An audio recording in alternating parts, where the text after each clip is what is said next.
Baik, bismillahirrahmanirrahim. Assalamualaikum warahmatullahi wabarakatuh. Alhamdulillahilladzi wa bihi nasta'in wa ala umuri dunya waddin wa ala alihi wa sahbihi ajmain amma ba'du. Jumpa lagi bersama saya, Bapak Ibu yang tak asing ya. Kalau Bapak Ibu yang selalu mengikuti Zoom Filsafat ini, saya Neni Nurhayati, selamat malam, salam sejahtera untuk kita semua. Kang Iqbal sebagai narasumber yang saya hormati, Direktur Eksekutif Lembaga Studi Agama dan Filsafat.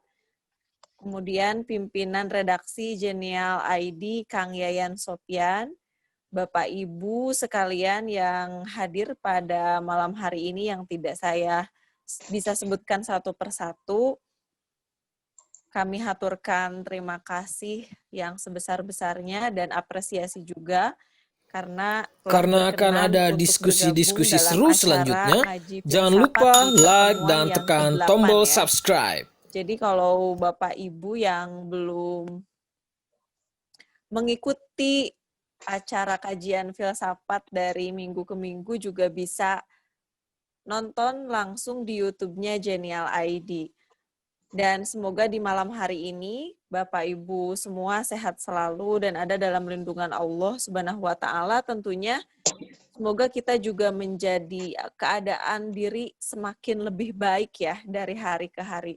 Dan marilah kita mulai acara diskusi ini dengan mengucapkan basmalah bersama. Bismillahirrahmanirrahim. Bapak Ibu sekalian, dalam kajian diskusi filsafat yang sangat menarik ini, Kamis 3 September 2020 akan membahas tentang etika keutamaan Ibnu Rushd. Setelah di malam Jumat lalu, kita membahas tentang pengembangan diri Ibnu Maskawih ya. Siapakah Ibnu Rushd itu, kemudian bagaimana sih konstruksi pemikirannya, apakah sama seperti filsuf yang lain yang pernah kita bahas di pertemuan-pertemuan sebelumnya, dan apa sih keistimewaannya, juga relevansinya yang bisa kita aktualisasikan dalam kehidupan sehari-hari. Untuk mengelaborasi lebih jauh lagi, saya persilahkan kepada Kang Iqbal Hasanuddin, waktu seluas-luasnya untuk menyampaikan tentang etika keutamaan Ibnu Rushd. Kang, waktunya seperti biasa sampai pukul 21.30 ya.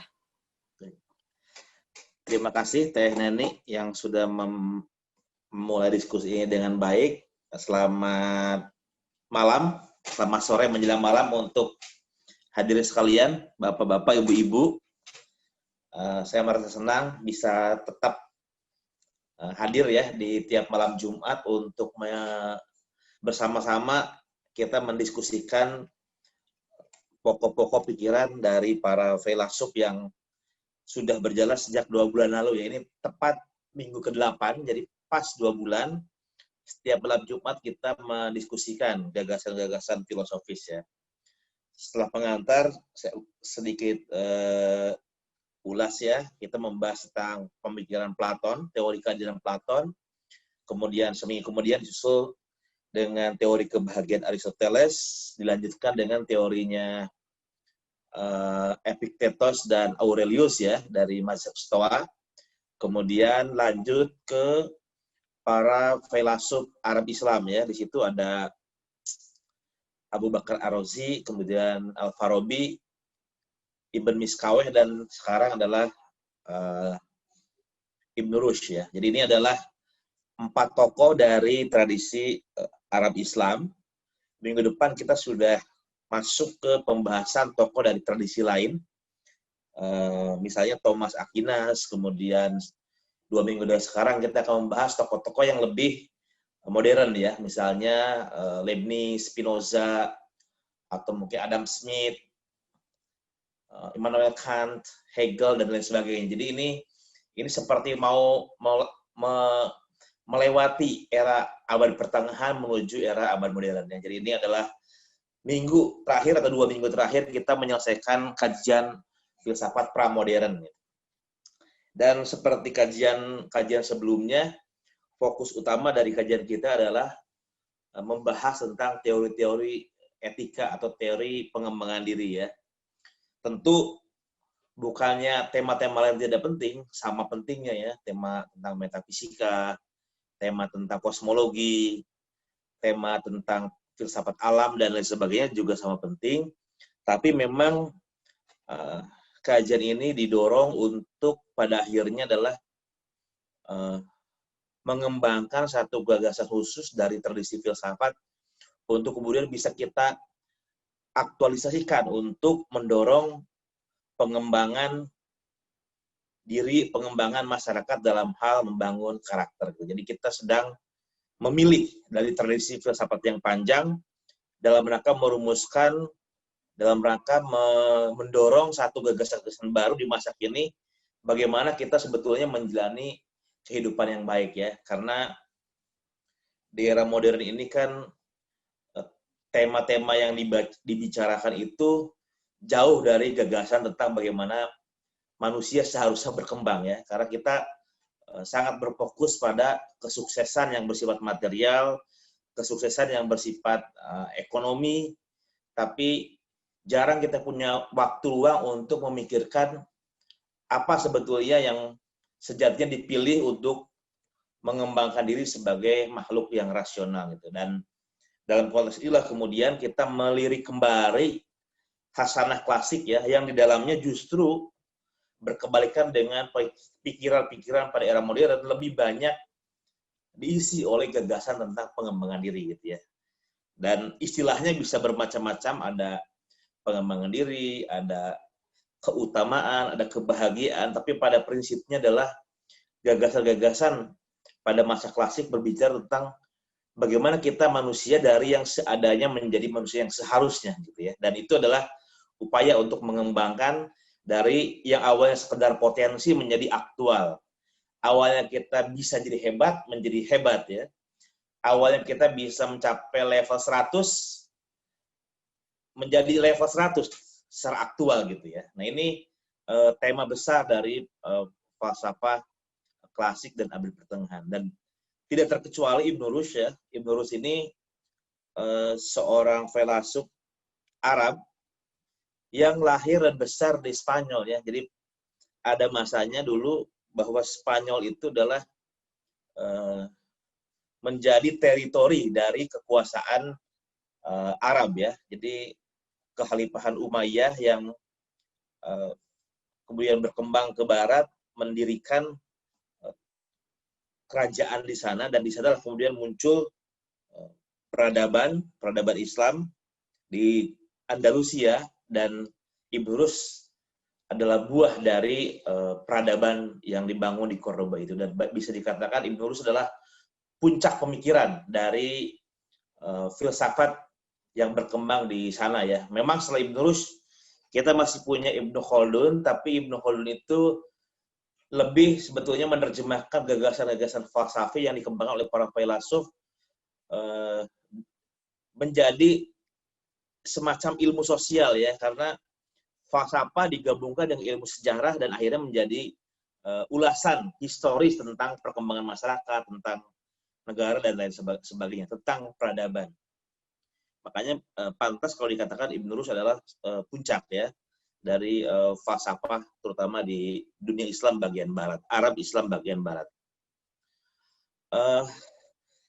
Bapak Ibu sekalian, di sini kita sebelum membahas tema tentang etika dari Ibn Rushd, kita membahas dulu tentang biografinya ya. Di situ ada pertanyaan, siapakah sebetulnya Ibn Rushd?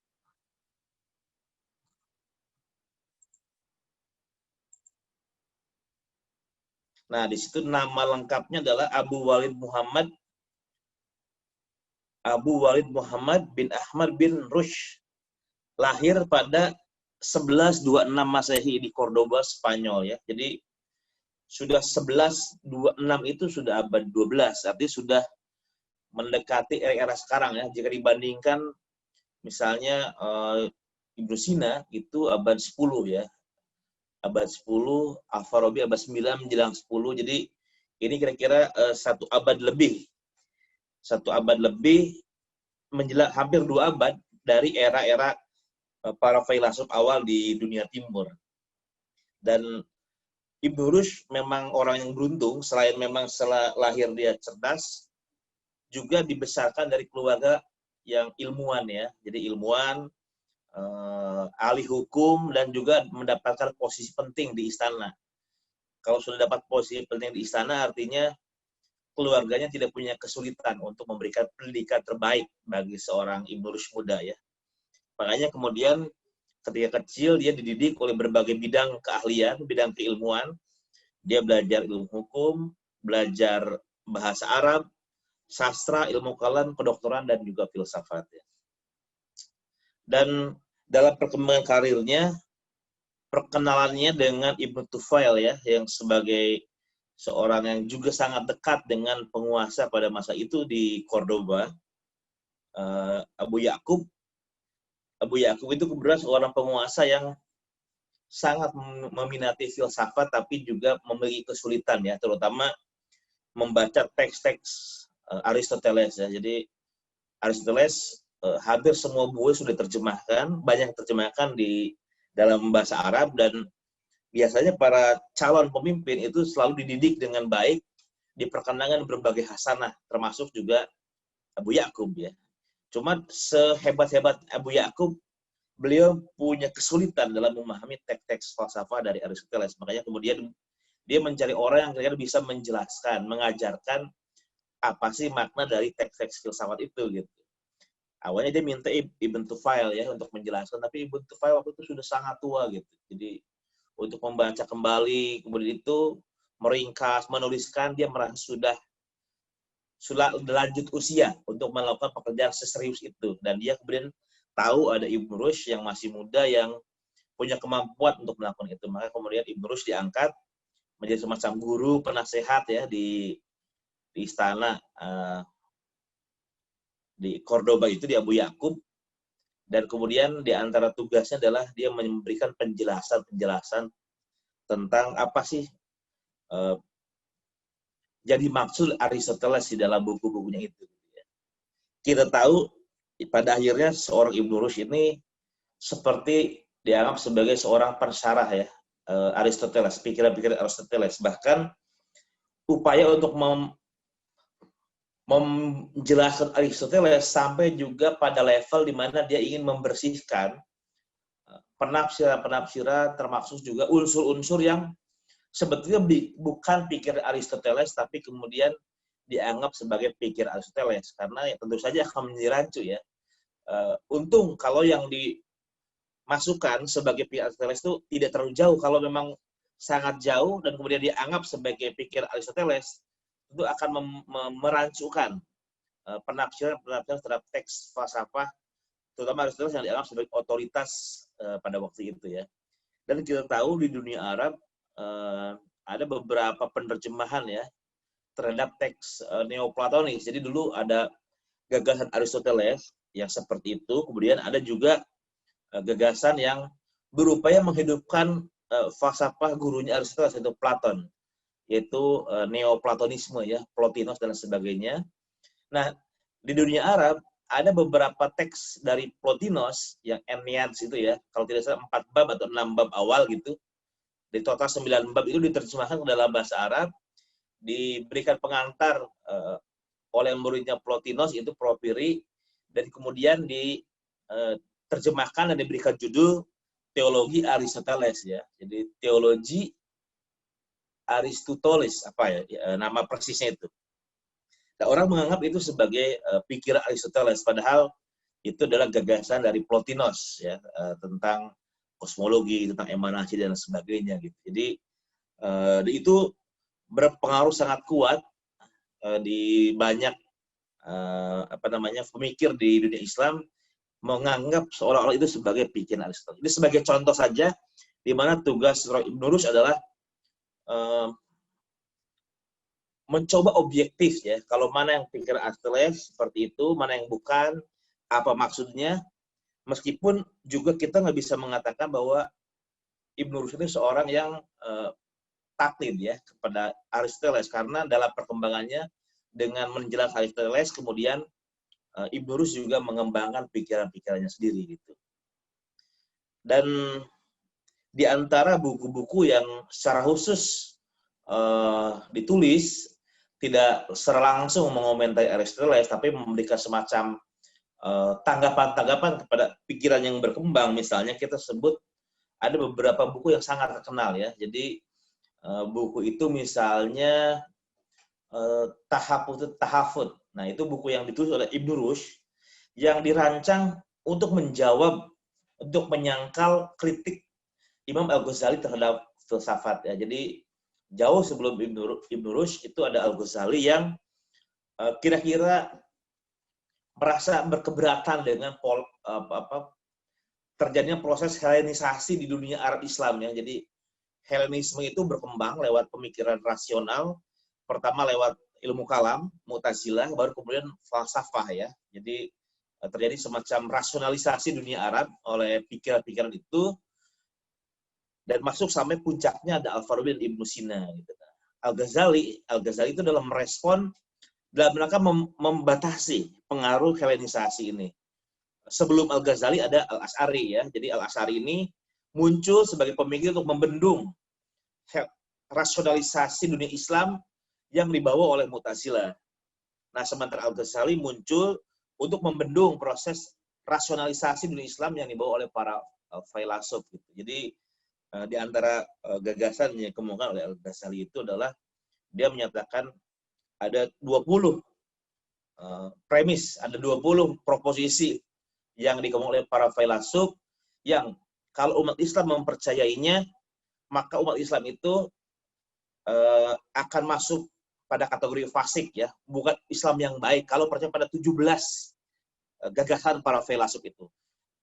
Di antaranya ada yang 3 yang lebih parah, kalau umat Islam percaya pada gagasan itu maka akan masuk pada level kafir. Jadi ada takfir yang dilakukan oleh Al-Ghazali terhadap gagasan falsafah, 3 yang dikafirkan dan 17 yang dianggap membuat umat Islam akan menjadi fasik ya.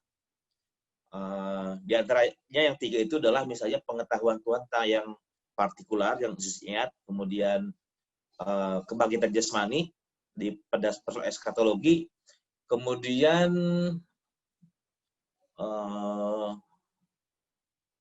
pengetahuan tentang yang kuliah, kebangkitan jasmani, apa satu lagi ya? Saya lupa, ada 3.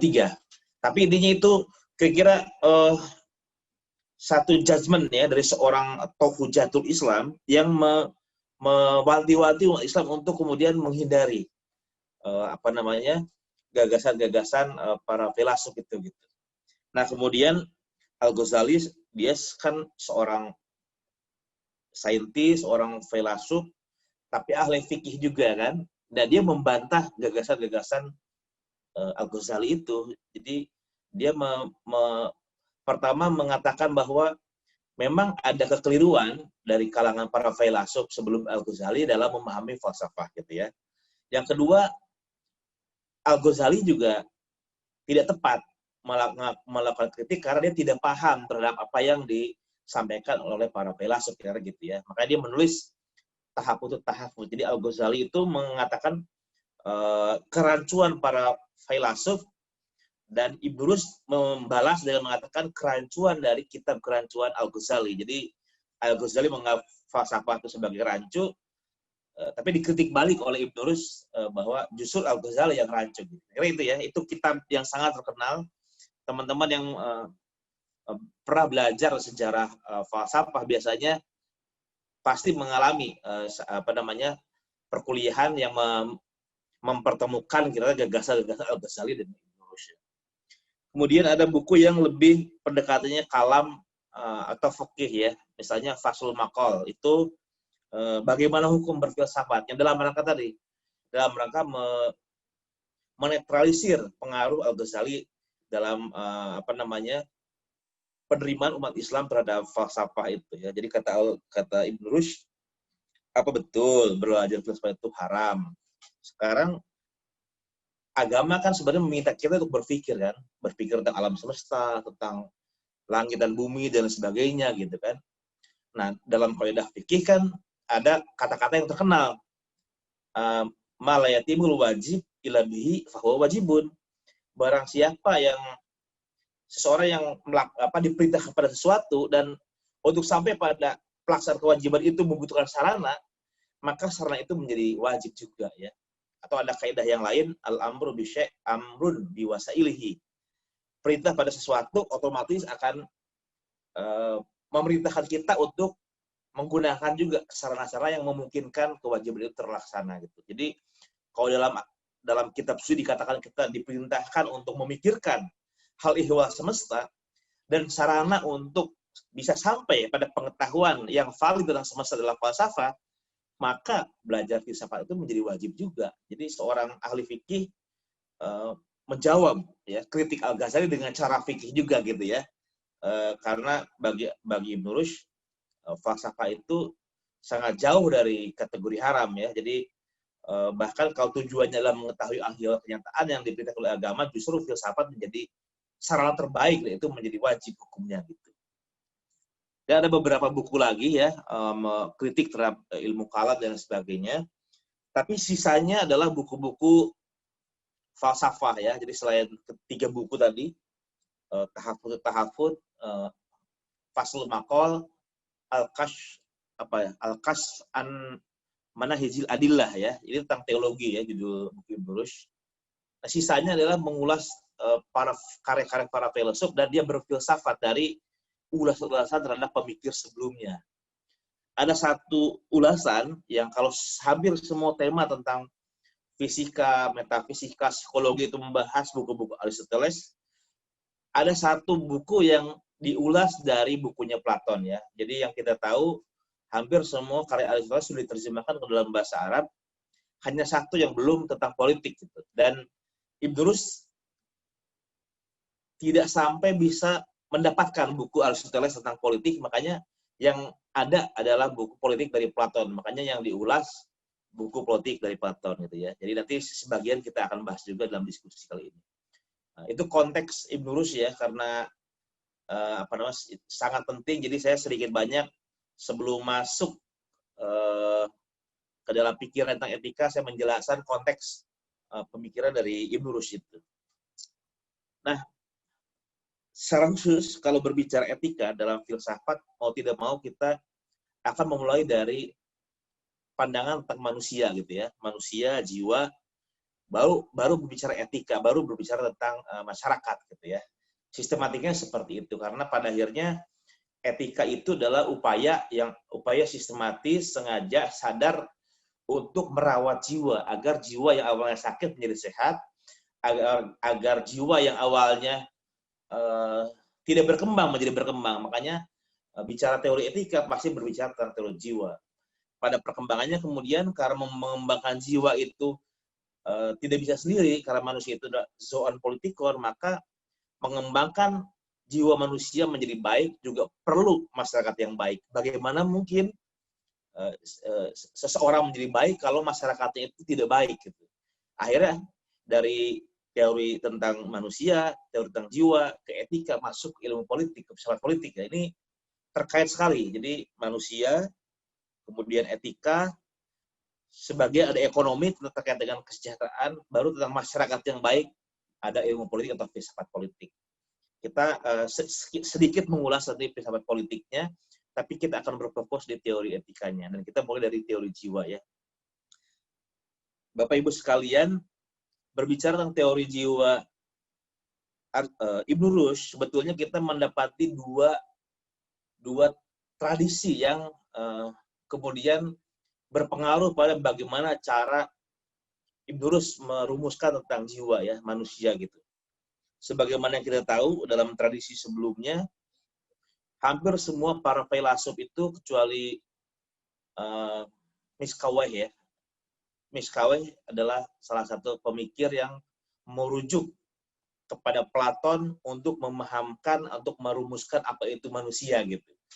Sisanya, Al-Kindi, terus Al-Farabi, Ibnu Sina, dan lain sebagainya, rata-rata sudah mengacu kepada karya-karya Aristoteles dan para pemikir setelahnya gitu ya. Nah, Ibn Rushd ketika membahas tentang jiwa, dia merujuk pada dua tradisi langsung. Jadi ketika membahas Aristoteles, dia mengembangkan dari gagasan Aristoteles, Tapi ketika dia mengulas Platon, dia juga menggunakan asumsi-asumsi teori jiwa dari Platon gitu.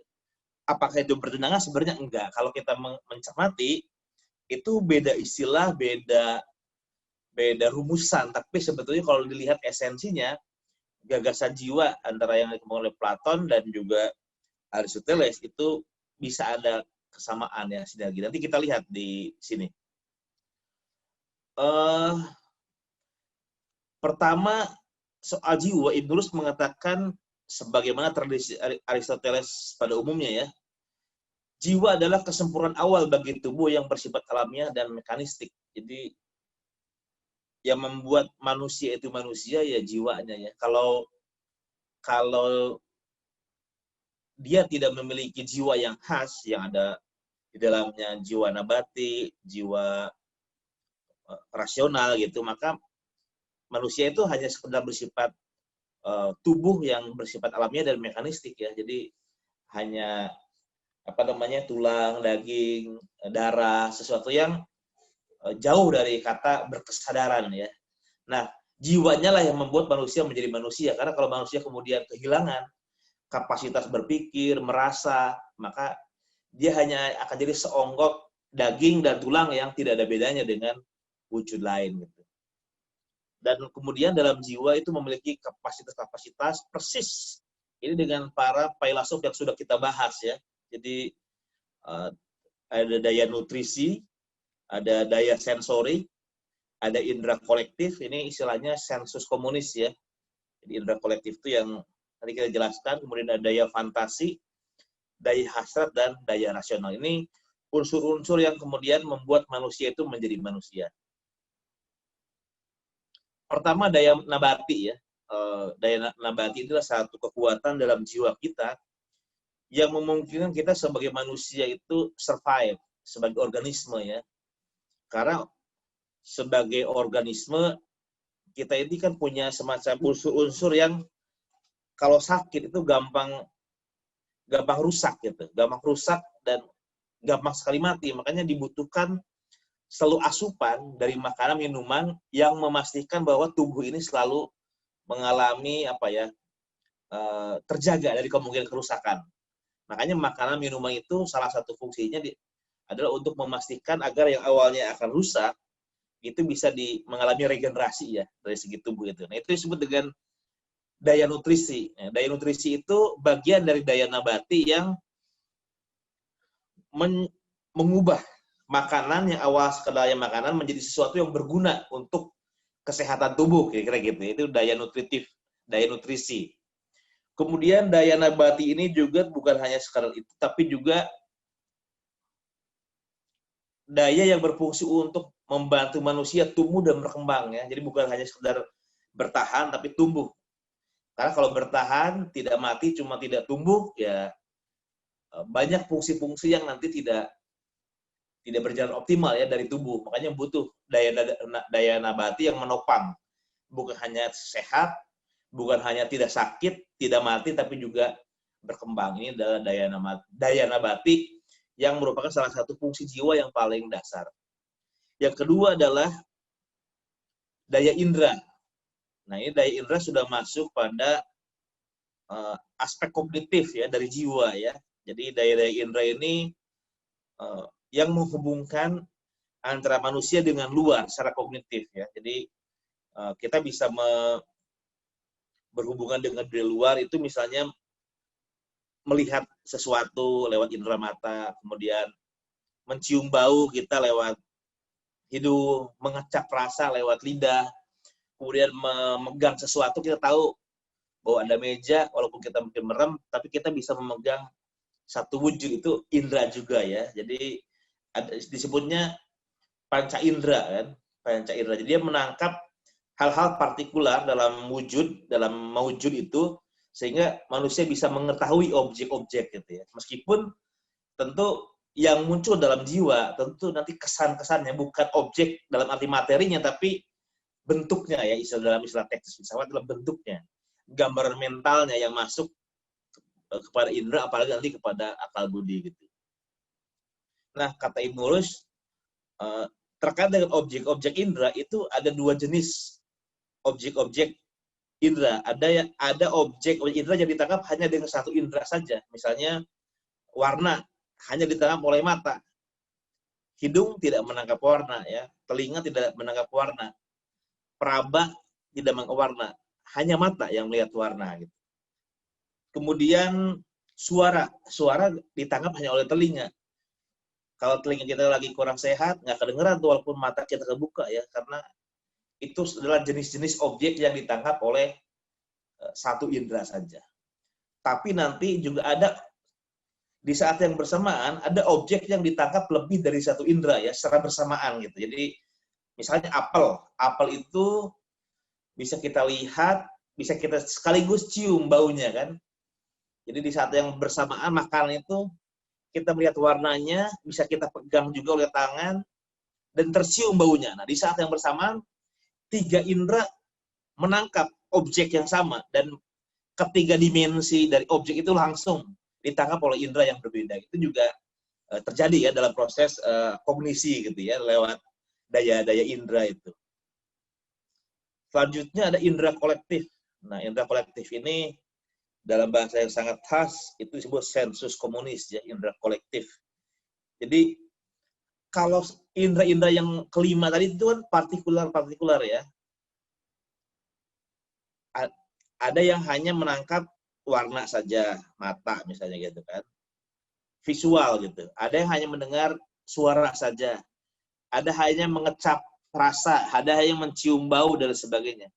Tapi ketika keseluruhan indera itu bekerja untuk menangkap satu objek dan bisa satu padu, tidak keliru gitu, itu hanya dimungkinkan jika ada satu indera dalam internal jiwa yang mampu memadukan laporan-laporan yang sudah diberikan oleh kelima indera eksternal gitu ya tadi ya. Jadi kalau 5 indera itu lebih berhubungan dengan eksternal, maka indera kolektif di dalam. Dia lebih internal. Dia yang mengkoordinasikan semua laporan, semua data, semua kesan, semua gambar mental yang dilaporkan oleh indera dan digabungkan di dalam indera kolektif itu. Jadi itulah sensus komunis yang terkenal ya, memadukan semuanya gitu. Selanjutnya, daya fantasi. Daya fantasi ini adalah satu daya yang kira-kira mampu menangkap gambaran mental yang sudah diberikan oleh indera kolektif ya kepada jiwa, bahkan ketika objeknya sudah tidak ada gitu. Jadi misalnya kalau di depan saya ini ada pohon, saya lihat kan, saya bisa tahu ya wujudnya gitu kalau kita lihat pohon itu seperti apa gitu kan. Tapi ketika matanya kita pejamkan dan kita masih pikirkan dalam pikiran kita objek pohon tadi, masih tergambar kan, masih kita ingat bahwa oh pohon itu tadi yang kita lihat tuh daunnya seperti ini, pohonnya seperti ini. Nah, itu yang bekerja dan daya fantasi. Jadi fantasi itu satu kemampuan untuk menangkap gambaran mental dari satu objek, bahkan ketika kelima indera eksternal itu sudah tidak digunakan untuk menangkap objek itu. Tapi kita masih bisa memahaminya, masih bisa menahan gambaran mental. Itu daya fantasi. Bukan hanya itu, fantasi itu juga tidak hanya menyimpan yang sudah ada objeknya, dia bahkan bisa menggabung-gabungkan memori yang sudah ada itu menjadi membentuk hal yang lain ya. Misalnya saya pernah ketemu dengan melihat seekor kuda di lapangan ya, ke tempat pacuan kuda, saya tahu ada kuda gitu kan. Kemudian tiap malam saya melihat bulannya indah gitu, bercahaya gitu.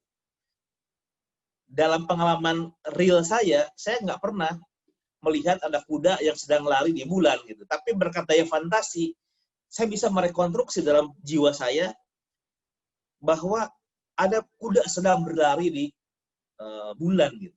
Atau katakan yang dekat di laut lah. Saya pernah melihat laut, di kesempatan lain saya lihat kuda.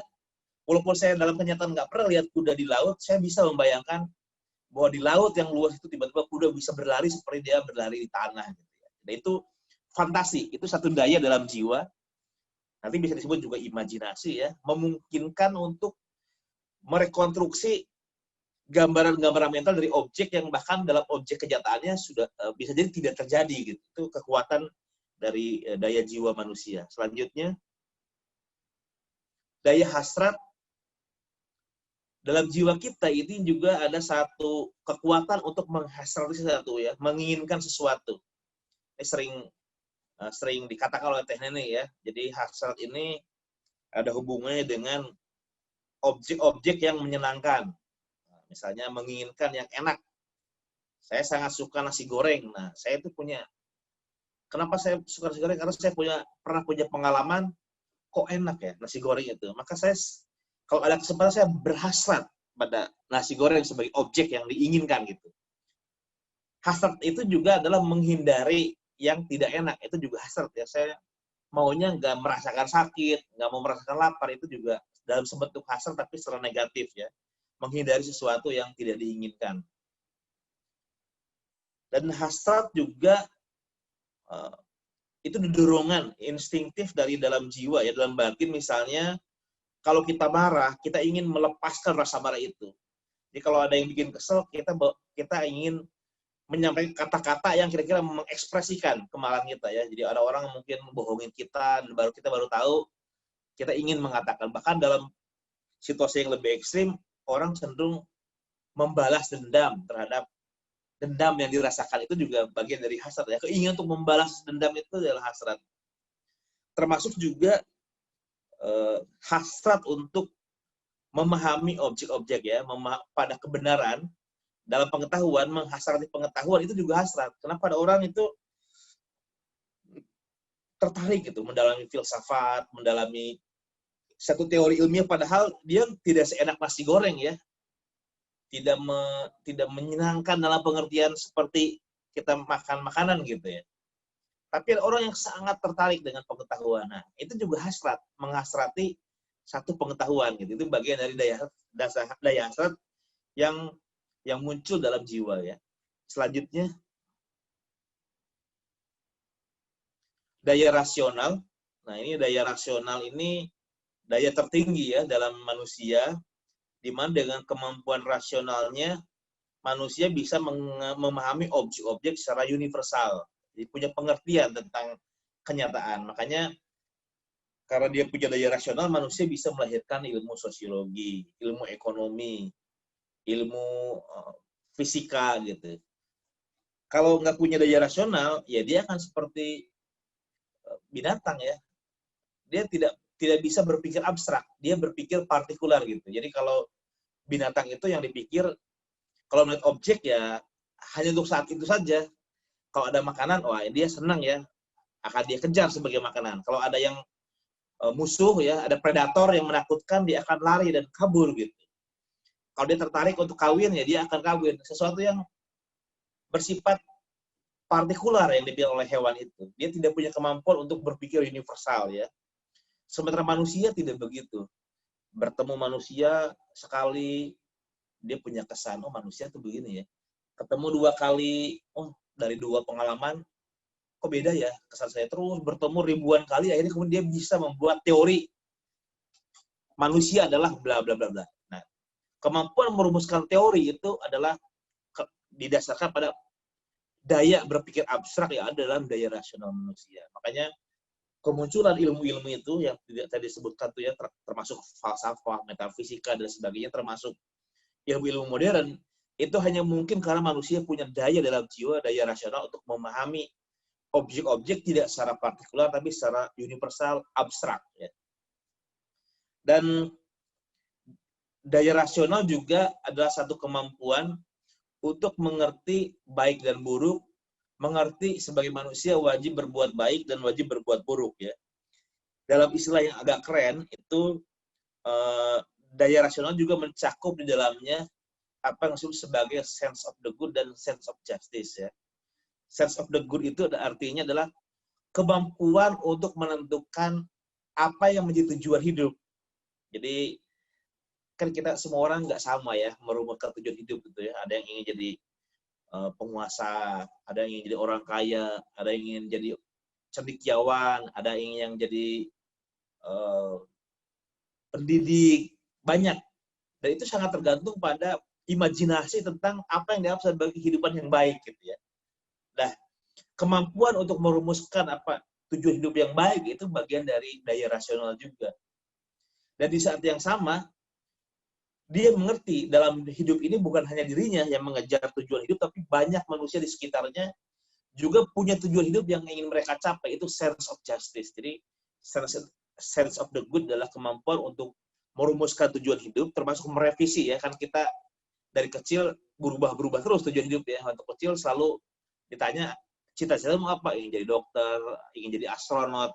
Kenyataannya nggak jadi astronot, nggak jadi dokter. Artinya tujuan hidup itu bisa direvisi setiap saat, tapi itu tetap daya rasional kita yang merevisi itu kan, merumuskan dan merevisi, termasuk memilih sarana terbaik. Kalau saya mau ini, berarti saya harus sekolah ini, saya harus melakukan ini, nabung ini, dan sebagainya. Nah, berempati, kemampuan berempati bahwa bukan hanya saya yang punya tujuan hidup, tapi orang lain, itu juga sense of justice. Tujuan hidup itu beragam, tak terbatas, tapi sarana untuk mewujud tujuan hidup terbatas, makanya ada konflik kepentingan. Nah, kemampuan untuk mengerti bahwa kita itu berebut sumber daya yang terbatas sebagai sarana untuk mencapai tujuan, itu sense of justice gitu ya. Bahkan ketika mengambil pilihan, kita tidak boleh mencuri, sama-sama butuh makan, tapi kalau mencuri kan artinya menggunakan sarana yang bukan hak kita. Kita tahu itu buruk, itu sense of justice. Walaupun kita tahu kalau kita ngambil punya barang orang, tujuan untuk memenuhi lapar itu bisa terpenuhi gitu ya. Tapi kita mengatakan orang lain juga sama, butuh makanan, dan itu makanan bukan punya saya. Jadi saya harus menghargai bahwa itu bukan makan saya tidak boleh mengambil. Itu sense of justice. Bagian dari daya rasional. Makanya nanti kata Ibnu Rushd, daya rasional itu ada dua ya. Ada rasio teoritis dan rasio praktis. Rasio teoritis adalah kemampuan untuk mengerti hal ihwal kenyataan secara teoritis, secara abstrak ya. Makanya muncul ilmu pengetahuan tadi. Teoritis. Nah, yang praktis, namanya juga praktis, itu adalah kemampuan dalam jiwa rasional untuk mengerti tentang laku hidup yang baik. Makanya etika nanti muncul di rasio praktis ini, tentang kemampuan menentukan baik buruk, memilih untuk berbuat baik dan meninggalkan perbuatan buruk di rasio praktis. Ini teori jiwa Ibnu Rushd di sini banyak bertolak dari buku De Anima yang ditulis oleh Aristoteles ya, teori tentang psikologi Aristoteles, dan buku itu dikomentari oleh Al-Farabi, oleh Ibnu Sina dan sebagainya, termasuk oleh Ibnu Rushd, dan dia merumuskan kurang lebih seperti ini gitu ya. Dan apa yang disebut dengan etika adalah memastikan manusia itu berkembang kapasitasnya, bukan hanya sekedar daya nutritifnya ya, karena daya nutrisi itu ya levelnya masih level hewan juga punya. Kalau sekedar makan minum itu kan hewan juga makan minum, berkembang gitu kan, kawin. Kalau sekedar itu yang kuat, ya level kita sama dengan hewan. Kalau sekedar daya indera, hewan juga punya daya indera. Kalau sekedar daya fantasi, ya hewan juga punya daya fantasi ya. Indera kolektif hewan juga punya.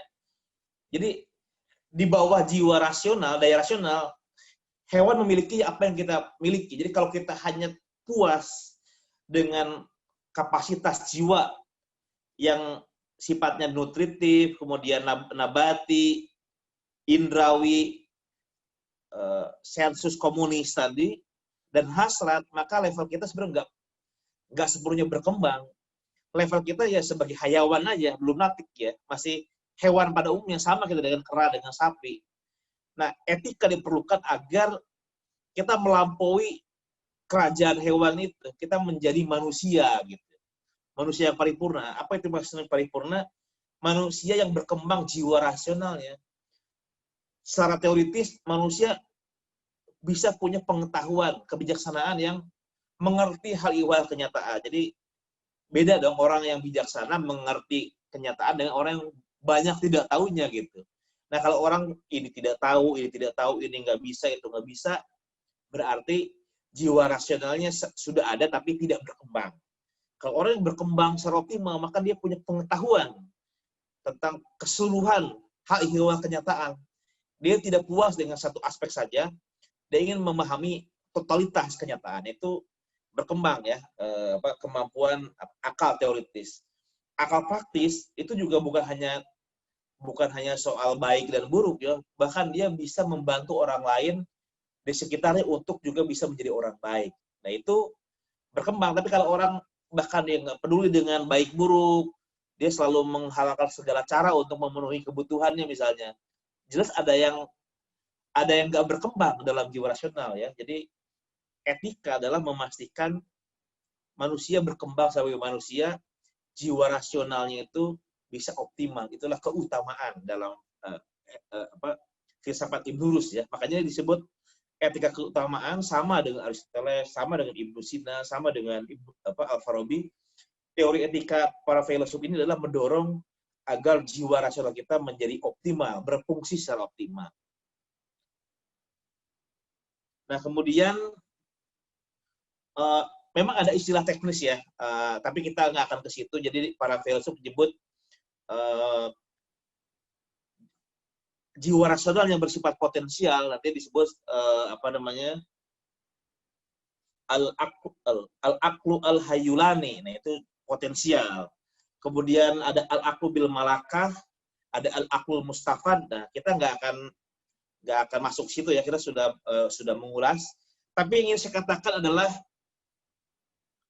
bahwa Ibnu Rushd itu juga mengambil inspirasi dari Platon ya untuk merumuskan tentang jiwa. Makanya saya tulis di sini perspektif lain tentang jiwa. Jadi kalau tadi yang dikatakan ada jiwa nutrisi, jiwa nabati, ada panca indera, ada indera kolektif, ada hasrat, ada jiwa rasional, itu cara bertutur yang sangat Aristotelian gitu ya. Tapi sebuah buku yang pernah saya ulas beberapa tahun lalu ya selama Ramadan itu, Ad-Daruri fi Siyasah, itu dia banyak mengambil inspirasi dari Platon. Dan kalau kita ingat kembali teori Platon ya, ketika di minggu kedua, dan juga ketika kita membedah Miskaweh, Ibn Miskaweh di 2 minggu lalu, kita akan ingat bahwa Ibnu Rushd bicara tentang 3 bagian jiwa seperti yang digambarkan oleh Platon ya. Jadi Ibnu Rushd menjelaskan jiwa dengan kerangka yang lebih platonis. Dikatakan bahwa menurut Ibnu Rushd, jiwa manusia terdiri dari 3 elemen atau fungsi. Ketiga elemen atau fungsi jiwa itu an-nafs, digambarkan melalui perumpamaan kereta bersayap lengkap dengan sais dan sepasang kuda penariknya. Sais adalah lambang untuk rasio, analitik. Kemudian kuda putih adalah lambang untuk harga diri, al-amarah. Kuda hitam adalah lambang bagi nafsu-nafsu rendah, asyahwah ya. Adapun sayap yang membuat keseluruhan kereta jiwa bisa gerak naik adalah lambang untuk hasrat, keinginan atau kehendak, al-irodah. Nah, ini istilah Ibnu Rushd ya. Kurang lebih ini memparafrase gagasan Plato tentang jiwa. Nah, syahwat, kata Ibnu Rushd ya, mengacu kepada Platon, dikatakan adalah fungsi jiwa yang paling bawah. Syahwat juga disebut sebagai nafsu-nafsu rendah. Gitu. Walaupun sulit dikendalikan, syahwat ini memiliki fungsi yang sangat penting ya. Nafsu makan, nafsu minum, nafsu seks sangat berguna bagi keberlangsungan hidup manusia. Nah ini kalau dalam pendekatan Aristotelian ini kan sebenarnya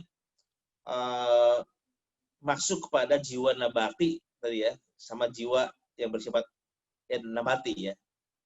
Dan prinsip ini cenderung as-syahwat ini tidak termasuk kategori irasional karena hasrat syahwat itu dilakukan oleh prinsip-prinsip senang atau tidak senang. Ya tadi, saya suka nasi goreng, saya nggak suka ini, saya mau itu, ini semuanya kadang nggak rasional ya ininya, Pak. Landas itu soal senang dan tidak senang, bukan soal benar atau tidak benar gitu.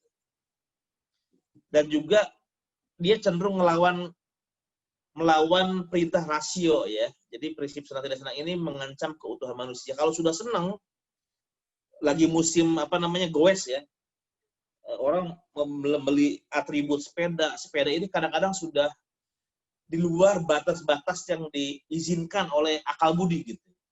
Ada orang yang beli sepeda sampai 20 juta untuk sepedaan, padahal ya secara normal sebenarnya fungsi sepeda yang 20 juta dengan yang katakanlah 5 juta itu hampir sama ya. Tapi ada kebanggaan, ada kesenangan yang sulit dijelaskan oleh logika. Itu bagaimana orang bisa membeli harga sepeda dengan fungsinya sama. Satu orang cukup dengan 5 juta, ada yang 20 sampai 25 juta gitu. Nah, kalau udah senang, sudah berhasrat ya, sulit dijelaskan oleh logika ya. Ini contohnya saja ya. Jadi ini syahwat ini salah satu bagian dari jiwa yang prinsipnya senang tidak senang. Waktu saya tinggal sedikit lagi. Kemudian yang kedua adalah amarah. Amarah ini, jadi kalau syahwat dalam Platon kita ingat adalah epitumia. Kalau amarah ada tumos ya. Tumos ini soal emotif, afeksi, rasa, semangat, agresivitas ya. Tujuannya adalah ingin mencari kemenangan dalam perlombaan, pertarungan, dan senantiasa berupaya memperoleh penghargaan di mata orang lain. Al-amarah juga irasional, karena amarah ini tadi bisa mendestruksi seseorang ya. Jadi kalau orang udah nekat, merasa tersinggung gitu kan. Kalau perlu bertarung, ada insting mati yang seolah-olah menggerakkan dia untuk menghancurkan dirinya. Kalau tidak dikendalikan oleh logika, orang bisa kalau nggak dibunuh ya membunuh, sampai pada situasi seperti itu ya, dengan amarahnya itu gitu. Yang terakhir, rasio anatik, ini adalah fungsi jiwa rasional. Yang sama tadi ada yang praktis sama yang teoritis ya. Dan dia adalah bertugas mengendalikan amarah, dan lewat amarah lah dia kemudian bisa mengendalikan syahwat. Nah ini hasrat juga sama, sudah kita ulas ya sebelumnya. Hasrat bagian dari jiwa yang berfungsi untuk menginginkan objek-objek. Syahwat itu punya hasrat juga, amarah itu punya hasrat, dan akal budi juga punya, jiwa rasional juga punya hasrat. Cuman objek dari hasrat masing-masing jiwa itu berbeda objeknya. Nah, keutamaan ini istilah areti ya dalam bahasa Yunani disebutkan masing-masing bagian jiwa itu punya keutamaannya masing-masing. Untuk bisa menjadi manusia utama, kita perlu memastikan bahwa syahwat kita itu bisa kita kendalikan, tidak punya syahwat sama sekali, tapi juga jangan sampai berlebihan ya. Kalau tidak punya keinginan sama sekali, nggak punya nafsu makan, nggak punya nafsu minum, dan lain sebagainya, akan mati juga. Tapi kalau berlebihan nafsu, akan sakit juga, bisa mati juga. Amarah juga sama ya. Nggak punya keberanian sama sekali, penakut, ya nggak akan bisa kemana-mana gitu. Ini takut, nggak berkembang juga. Tapi kalau terlalu nekat, over beraninya, nekat, hancur juga, bisa mati juga. Nah, makanya dalam syahwat yang dibutuhkan adalah seorang yang mengerti, yang bijaksana itu adalah dia bisa proporsional ya, sederhana. Jadi makan, minum, dan yang itu bukan dilakukan, bukan dicari untuk kenikmatan itu sendiri, tapi sekedar untuk bertahan hidup, sehingga makan minum yang sehat secukupnya, tidak berlebihan. Dalam konteks amarah, keutamaan yang dicapai adalah keberanian, asyaja'ah. Bukan orang yang nekat, bukan yang penakut gitu. Terakhir, pada bagian yang rasional, keutamaan yang dicari adalah kebijaksanaan. Karena dengan kebijaksanaan dia bisa mengetahui segala sesuatu sehingga dia mengerti apa yang harus dilakukan. Kalau semuanya itu sudah tercukupi ya, terpenuhi, maka akan muncul keadilan. Keadilan sebagai keutamaan tertinggi dari jiwa rasional manusia ya. Nah, terakhir ada dua metode untuk mencapai keutamaan. Yang pertama metode persuasi, yang kedua metode paksaan ya. Jadi kalau orang sudah mau gitu ya, diajak untuk mengembangkan keutamaan, yaitu nggak perlu pakai paksaan. Tapi kalau ada orang yang tidak berkeutamaan gitu, bobrok, korupsi, membunuh, memperkosa, yang gitu nggak bisa dirayu-rayu ya, harus diberikan paksaan untuk tidak berbuat jahat lagi. Makanya ada paksaan untuk tidak berbuat jahat ya, dihukum atau bagaimana gitu. Nah, untuk yang persuasi itu disebut sebagai pendidikan ya, dalam istilah Yunani disebut paideia. Jadi pendidikan, dan itu sangat tergantung orangnya ya. Ibn Rus mengatakan kalau orang-orang awam ya diberikan pendidikan dengan menggunakan retorika, puisi yang sesuai gitu ya. Tapi pada akhirnya kalau orang mau berkembang, nanti dia harus diajarkan matematika, pengetahuan alam, metafisika, dan juga dengan pembuktian-pembuktian yang demonstratif. Jadi pendidikan adalah pilihan untuk mengembangkan keutamaan, sehingga pendidikan adalah metode terbaik supaya orang jiwanya sampai pada keutamaan. Itu barangkali dari saya ya, sudah seperti biasa waktunya hampir selesai, dan ini sebagai penutup, kira-kira inilah alasan kenapa Ibnu Rus dianggap sebagai tokoh yang mengembang etika keutamaan, karena fokusnya dalam bidang etika adalah mengembangkan agar fungsi jiwa berjalan optimal ya. Dan pendidikan adalah cara terbaik untuk mengembangkan. Terima kasih banyak Teh Deni.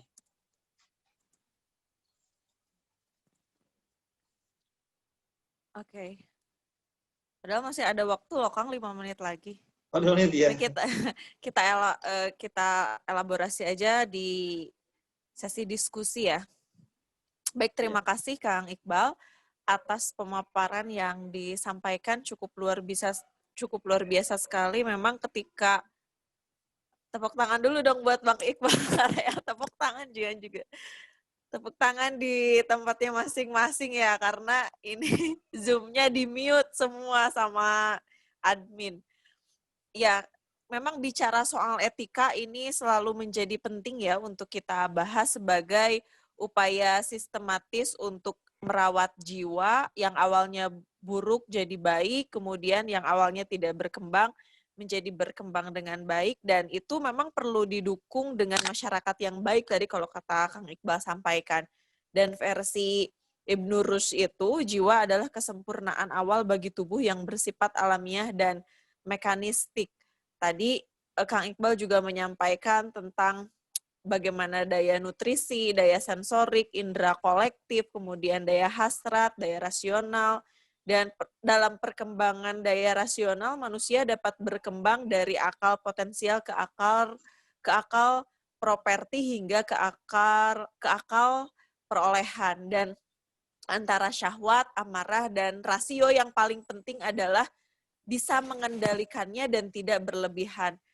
Keutamaan yang dicapai dalam etika keutamaan Ibnu Rushd ini adalah kebijaksanaan dan keadilan. Dan 2 metode tadi Kang Iqbal menyampaikan untuk menghidupkan keutamaan itu adalah pendidikan dan paksaan sehingga fungsi jiwa bisa berjalan optimal.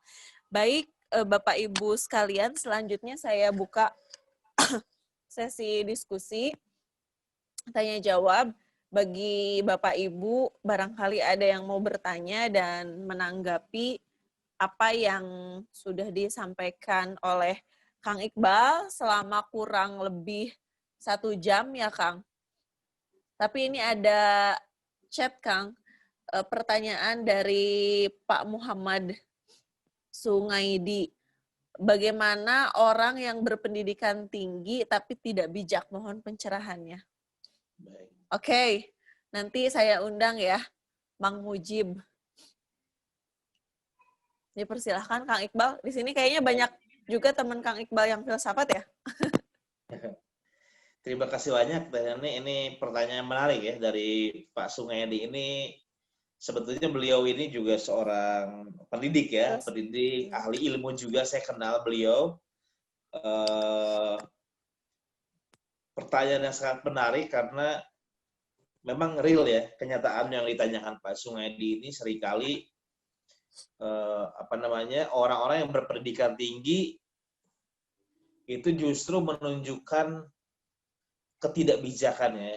Jadi bijak di sini tentu bisa dalam pengertian tidak sesuai antara apa yang diketahui dengan apa yang dilaksanakan gitu ya. Jadi ada problem integritas antara apa yang sudah ditahu dengan apa yang dilakukan. Makanya diskusi falsafah ya, Ibnu Rushd, dari mulai Plato Ibnu Rushd itu menjadi penting karena bicara pendidikan itu bukan hanya bicara tentang learning to know ya. Kalau kita ingat kembali 4 pilar pendidikan UNESCO, apa saja itu? 4 pilar pendidikan itu learning to know, learning to do, learning to be, dan learning to live together ya. Jadi 4 pilar yang harus ada dalam pendidikan itu mengandaikan orang tidak cukup hanya tahu gitu ya. Jadi kalau sekedar secara kognitif tahu, jangan gampang marah, jangan gampang merendahkan orang lain, jangan sombong, harus rendah hati, semua orang bisa tahu gitu. Tapi bagaimana mewujudkan, mengaktualkan di dalam diri apa yang dianggap baik itu juga pekerjaan lain ya. Makanya dia tahu, dia mau melakukan itu, dan dalam dirinya punya kebaikan-kebaikan yang dipelajari, dan juga hidup bersama dengan cara yang baik. Itu salah satu pilar pendidikan yang dirumuskan oleh UNESCO ya. Dan sekarang dalam pendidikan kita itu sepertinya absen ya, karena kita terlalu berfokus pada learning to know, atau paling banter learning to do ya. Jadi learning to know itu mengetahui banyak hal teknis. Jadi kita pinter matematika, pinter fisika, pinter ilmu sosial, bahkan pinter filsafat. Banyak orang yang ngelotok teori-teori filsafat, tapi sebagai pribadi dia tidak bijaksana sama sekali ya. Mudah marah, mudah merendahkan orang lain. Jadi orang belajar filsafat belum tentu kepribadian juga mencerminkan kebijaksanaan filosofis gitu. Nah, kalau dalam kerangka paideia, dalam kerangka etika keutamaan, keberhasilan merawat jiwa, keberhasilan untuk mengembangkan pendidikan itu tidak cukup hanya sekedar tahu, tapi juga apa yang diketahui itu juga dilakukan, dan dia menjadi sebuah kualitas di dalam diri gitu ya. Jadi kalau sekedar tahu itu masih levelnya rendah. Ditingkatkan, selain tahu dia bisa melakukannya. Misalnya kita tahu buang sampah pada tempatnya itu satu yang baik gitu ya, buang sampah sembarangan hal yang buruk gitu. Tapi kalau dalam prakteknya kita masih sering buang sampah sembarangan, artinya kita baru learning to know, belum sampai learning to do. Kalau kita bisa melakukan sewaktu-waktu, tapi kesadaran kita belum berubah tentang pentingnya menjaga kebersihan, disiplin. Jadi kadang-kadang kita buang sampah pada tempatnya, tapi di tempat lain kita abai lagi. Artinya belum menjadi sebuah kualitas ya. Kesadaran tentang pentingnya kesehatan, kebersihan lingkungan, belum menjadi kesadaran, belum belajar untuk menjadi orang yang punya kesadaran secara keseluruhan tentang itu. Hari itu belum berhasil. Makanya kalau kata Pak Sungedi, mengapa orang berpendidikan tinggi, mungkin sistem pendidikan tinggi kita masih sebatas berorientasi pada learning to know, belajar untuk mengetahui. Jadi sampai dari SD kita belajar matematika, belajar pengetahuan alam, belajar pengetahuan sosial, untuk ujian dapat sekolah terbaik. Ketika sekolah terbaik didapat, nanti dapat terus SMP terbaik, SMA terbaik, kuliah di tempat terbaik juga. Tapi ya isinya tadi lebih banyak belajar untuk mengetahui, itu pun pengetahuan yang partikular ya. Jadi kalau seorang sarjana teknik ya dia mengetahui hal yang bersifat teknis gitu, bukan pengetahuan universal tentang kemanusiaan, tentang kebaikan, tentang kebijaksanaan. Jadi sangat spesifik dan hanya pengetahuan, bukan bagaimana menjadi manusia yang baik. Jadi kalau pertanyaan Pak Sungedi mengapa itu terjadi, saya kira karena pendidikan kita terlalu menekankan pada aspek kognitif tadi ya. Jadi kalau kita ingat lagi misalnya taksonomi Bloom ya, kalau yang belajar psikologi atau belajar pendidikan, orang berfokus pada aspek kognitif, tapi lupa aspek afektif dan psikomotorik yang membuat orang itu kemudian bisa secara integratif sesuai antara apa yang diketahui, apa yang dilakukan, dan menjadi kualitas aktual dalam kepribadiannya. Itu barangkali Pak Sungedi ya yang bisa saya jawab ya. Jadi saya lebih banyak faktor di sistem pendidikan kita yang lebih menekankan pada pengetahuan, bukan pada tadi kapasitas. Kang Iqbal, ini ada pertanyaan lagi dari Pak Ahmad Fauzi.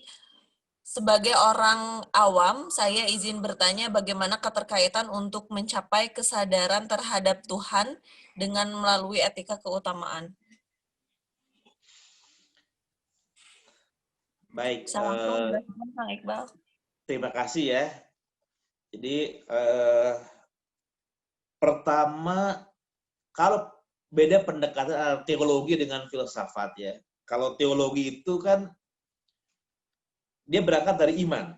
Jadi Tuhan sudah dianggap ada, baru kemudian kita memberikan semacam argumentasi rasional tentang keberadaan Tuhan, tentang kewajiban berbuat baik. Katakanlah misalnya Mu'tazilah dan Asy'ariyah ya, mereka berdiskusi tentang 3 hal. Apakah Tuhan ada? Itu bisa diketahui oleh akal budi atau harus pakai wahyu. Mu'tazilah dan Asy'ariyah sama-sama percaya, bahkan kalau wahyu tidak ada, manusia dengan akal budinya bisa sampai pada pengetahuan bahwa Tuhan itu ada gitu kan. Yang kedua, kalau wahyu nggak ada, apakah akal budi akan sampai pada pengetahuan baik buruk? Mu'tazilah percaya, bahkan kalau wahyu tidak ada, manusia bisa akan tahu baik dan buruk. Asy'ariyah mengatakan tidak cukup, tidak bisa. Kalau hanya sekadar akal budi, orang akan terjatuh pada relativisme karena kata sekelompok orang A ini baik, kata sekelompok orang lain ini buruk gitu kan. Jadi butuh wahyu untuk mengkonfirmasi mana yang baik, mana yang buruk. Apakah manusia bisa mengetahui kewajiban berbuat baik dan kewajiban untuk meninggalkan yang buruk? Kalau Mu'tazilah bilang dengan akal budi saja manusia bisa sampai tahu kewajiban berbuat baik. Kalau Asy'ariyah harus ada wahyu gitu. Nah ini teologi saja begitu ya, diskusinya itu ya. Apakah akal budi bisa mengetahui keberadaan Tuhan? Nah, falsafah lebih-lebih lagi karena falsafah tidak berarti ditolak dari iman, tidak berarti ditolak dari kitab suci, tapi harus dibuktikan secara rasional apa yang sebagai Tuhan itu memang ada gitu. Secara rasional bisa dibuktikan gitu. Nah, yang menarik kalau dari tradisi para filosof klasik ya dan abad pertengahan, mereka rata-rata memiliki argumentasi rasional yang mampu membuktikan keberadaan Tuhan ya. Jadi ada argumen misalnya kosmologis, teleologis, ontologis, yang ujungnya adalah mereka mengatakan bahwa harus ada wajibul wujud, harus ada al-wujudul awal, al-wujudul mutlak yang menjadi dasar keberadaan segala sesuatu yang banyak ini. Kira-kira gitulah ya kesimpulannya. Nah, etika keutamaan kalau dihubungkan dengan pertanyaan tadi, apakah etika keutamaan itu bisa mencapai kesadaran Tuhan dengan etika keutamaan? Sebetulnya kalau kita mengacu pada filsafat klasik, jiwa rasional manusia itu berkeutamaan, artinya mencapai kesempurnaan kalau akal budinya mampu mengantarkan dia pada pengertian yang tepat dan benar tentang hal ihwal kenyataan gitu ya. Tidak hanya terjebak pada kenyataan yang partikular yang datang dan pergi ya. Kalau kenyataan itu ada yang rata-rata datang dan pergi. Sekarang bukan musim hujan, mungkin minggu depan mulai turun hujan gitu kan. Tapi sebulan lagi berhenti gitu. Sekarang lagi musim corona nih, mungkin 2 tahun lagi corona udah nggak ada ya. Jadi dia datang tapi bisa jadi nanti pergi lagi. Dulu nggak ada, sekarang ada, nanti bisa nggak ada lagi. Itu datang dan pergi ya. Nah, apakah mungkin alam semesta ini secara keseluruhannya itu terdiri dari wujud-wujud yang bersifat tidak mutlak ya keberadaannya ya. Dulu nggak pernah ada masa nggak ada lalu mati gitu. Nah, kalau ini keseluruhannya itu seperti itu, maka keberadaan itu mustahil ada ya. Karena kalau pada awalnya adalah ketiadaan, tidak ada alasan bagi munculnya keberadaan. Jadi kalau bayangkan kalau segala sesuatu tidak ada, maka ya akan terjadi kegelapan dan nggak akan ada apa-apa gitu kan. Sudah pasti karena buktinya sekarang ada, walaupun adanya itu ada relatif ya, tadi yang dulu pernah nggak ada, sekarang ada, nanti nggak ada lagi. Sudah pasti di masa awal itu ada sesuatu yang adanya mutlak, tidak pernah ada masa dia tidak ada. Disebut dengan wajibul wujud itu ya. Jadi paling enggak kata para filosof yang bicara etika keutamaan, manusia harus sudah bisa sampai mengerti dengan akal budinya pada pengetahuan metafisik, dan pengetahuan metafisik diantaranya ada yang dikatakan dalam bahasa agama Tuhan. Ya. Jadi kalau agama mengatakan Tuhan pencipta, maka dalam bahasa filsafat disebut sebagai wajibul wujud atau aktus purus atau istilahnya beda-beda ya, yang mutlak apa. Tapi pada intinya kalau orang belajar filsafat dan mengembangkan akal budinya, kata para filosof ya termasuk Ibn Rushd, maka seharusnya dia harus sampai pada pengetahuan metafisika termasuk pada pengetahuan yang dianggap Tuhan oleh agama-agama. Dan bukan hanya itu, orang yang belajar etika keutamaan bukan hanya mengerti tentang hal ihwal kenyataan termasuk wujud Tuhan sebagai dasar dari segala sesuatu, tapi juga menjadi pribadi yang baik, karena beretika keutamaan itu artinya dia tahu baik buruk dan dia mengerjakan hal-hal yang baik dan meninggalkan hal-hal yang buruk. Jadi kalau ditanya ada keterkaitan, ada, karena bagi para pendukung etika keutamaan, manusia itu paripurna kalau pengetahuan kognitifnya sampai pada pengetahuan tentang keberadaan Tuhan itu. Itu barangkali jawaban terhadap Pak Ahmad Fauzi yang mudah-mudahan bisa sesuai harapan ya dengan yang ditanyakan. Oke, Kang Iqbal. Selanjutnya saya mengundang Kang Mujib untuk menyampaikan sepatah dua patah katanya sebagai pembanding mengenai etika keutamaan Ibnu Rushd. Dipersilahkan, Kang.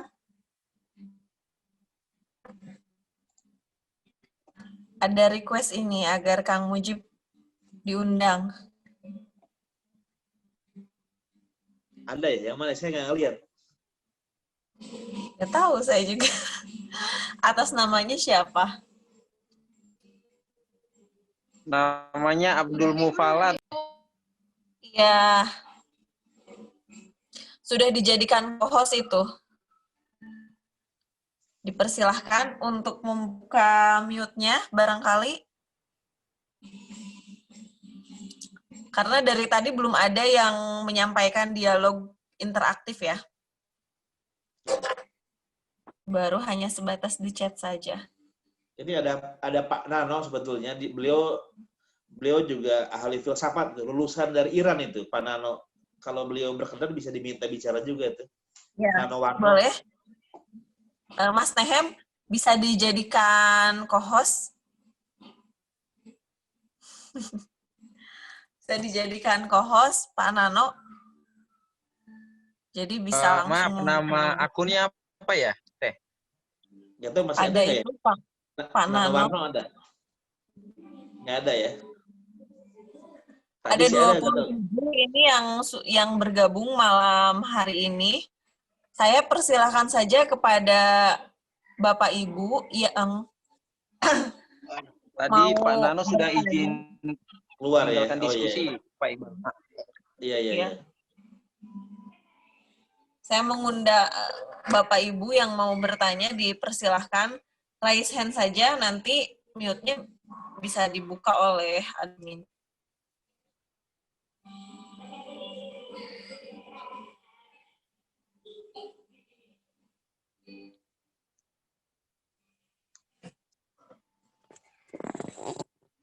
Kalau gitu Pak Abdul aja, Pak Abdul Mufallah. Karena nggak ada nih Kang Mujibnya, jadi Pak Abdul Mufallah aja dipersilahkan.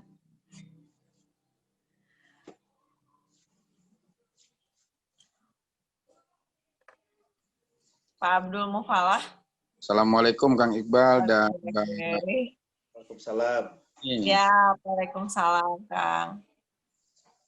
Sebenarnya saya tertarik tadi untuk mendengarkan presentasi lebih dalam dari Kang Iqbal terkait dengan teknik dua metode tadi itu, yaitu persuasi dan apa tadi itu ya? Pendidikan dan paksaan. Karena tadi persuasi sama dengan pendidikan ya, Kang Iqbal. Ya, betul. Oh, yang saya baca. Pendidikan itu kan membutuhkan satu skema metodologi yang lengkap. Nah, dalam etika keutamanya Ibnu Rushd tersebut, apakah dia juga membicarakan soal implementasi dari persuasi dan paksaan itu? Karena dua-duanya saya berpikir dua-duanya adalah metode pendidikan. tapi secara implementatif saya tadi belum mendengarkan penjelasan itu. Dan tadi menambahkan sedikit terkait dengan sistem pendidikan, secara undang-undang dalam Undang-Undang Sistem Pendidikan Nomor 20 Tahun 2003 itu secara sistem sebenarnya sudah cukup memfasilitasi semua struktur jiwa yang tadi disampaikan oleh Om Iqbal yang bersandar pada Ibnu Rushd. Hanya saja dalam prakteknya. Oleh sebab itu saya menunggu-nunggu nih seperti apa sih praktek pendidikan persuasi dan paksaan itu kan. Demikian, terima kasih. Baik, terima kasih. Pak Abdul, barangkali bisa langsung dijawab, direspon atas pertanyaannya, Kang Iqbal. Baik, terima kasih ya ke Pak Abdul atas komentarnya. Beliau ini ahli pendidikan ya, lama menjadi konsultan di bidang pendidikan, jadi memang komentarnya sudah pasti terkait dengan tema itu ya. Jadi Ibnu Rushd ini berbicara tentang pendidikan sebagai metode untuk mendorong orang untuk bisa sampai pada keutamaan itu mengacu kepada tradisi paideia ya yang juga sudah dikemukakan oleh Platon ya. Misalnya yang pertama untuk pendidikan usia dini yang ditawarkan itu adalah sensibilitas prarasional ya. Jadi kemampuan untuk berimajinasi, kemampuan untuk merasa, kemampuan untuk jadi jauh sebelum berpikir tentang matematika gitu, tapi lebih kepada sesuatu yang bersifat indrawi ya. Makanya ada cerita dongeng gitu, itu bisa disampaikan ya. Kemudian kalaupun diajarkan agama kepada anak-anak ya di usia dini itu, maka harus diajarkan agama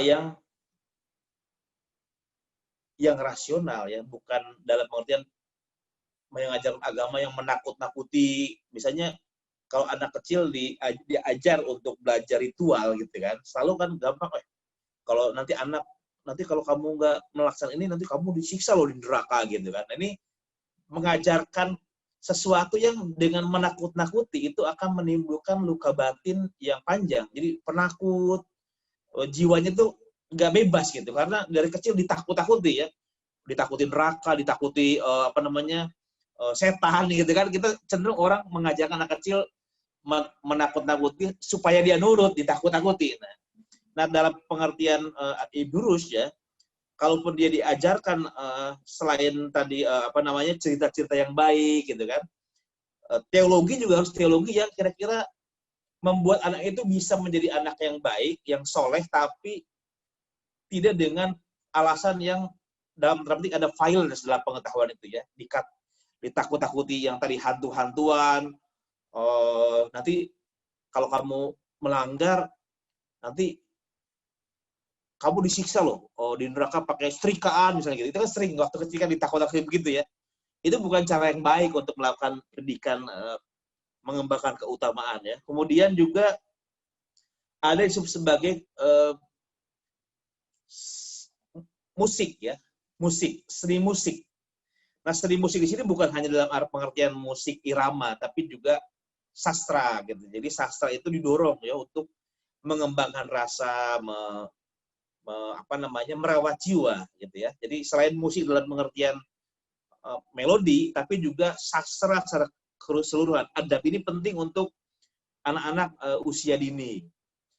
Nah kemudian menjelang dewasa, mungkin SMP ya, SD SMP itu juga perlu diberikan pendidikan gimnastik. Nih, ini istilah gimnastik tuh senam gitu ya, olahraga ketangkasan, mungkin sekarang berkuda, berenang gitu. Itu sesuatu yang perlu diajarkan. Jadi anak-anak yang sejak kecil itu kalau kecil banget lebih pada soal karakter ya, belum berpikir yang bersifat abstrak, lebih pada sesuatu yang cerita-cerita, baru nanti ditambahkan keterampilan fisik, gimnastik.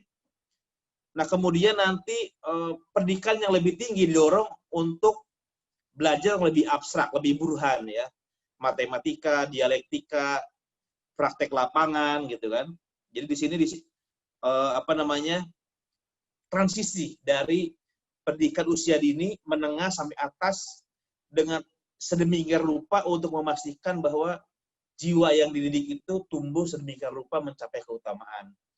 Jiwa yang tidak dikendalikan oleh syahwat, jiwa yang sederhana dalam hal makan, minum, dan secara seksualitas, juga dalam hal keberanian, dia bukan orang yang penakut dan bukan orang yang juga nekat, tapi berkembang secara optimal akal budinya. Jadi Ibnu Rus memberikan semacam tawaran kurikulum ya, kira-kira gitu ya. Kalau kita baca buku Ad-Daruri fi Siyasah itu, bagaimana penekanan-penekanan dari mulai pendidikan usia dini, menengah sampai atas itu dia bertahap. Dari yang awalnya sensibilitas pra-rasional, menekankan cerita, dongeng, kemudian kalaupun diajarkan teologi yang lurus, kemudian belajar seni musik termasuk dalamnya sastra, adab gitu, gimnastik yang menekankan kemampuan fisik, dan terakhir baru berpikir yang bersifat abstrak ya. Makanya ada matematika, ada logika di situ, ada dialektika, itu pada tingkat yang lebih tinggi. Itu barangkali Pak Abdul Mufallah ya, tawaran dari Ibnu Rushd ya. Tentu saja kita tidak bisa mengharapkan secara praktis ya metode pendidikan dari seorang yang hidup pada abad 1100 sekian. Kita jauh lebih maju dalam hal metodologi dan sebagainya, tapi secara filosofi Ibnu Rushd itu menekankan betapa pentingnya untuk memastikan anak-anak itu tidak diberikan pendidikan yang membuat dia menjadi penakut, yang membuat dia terlalu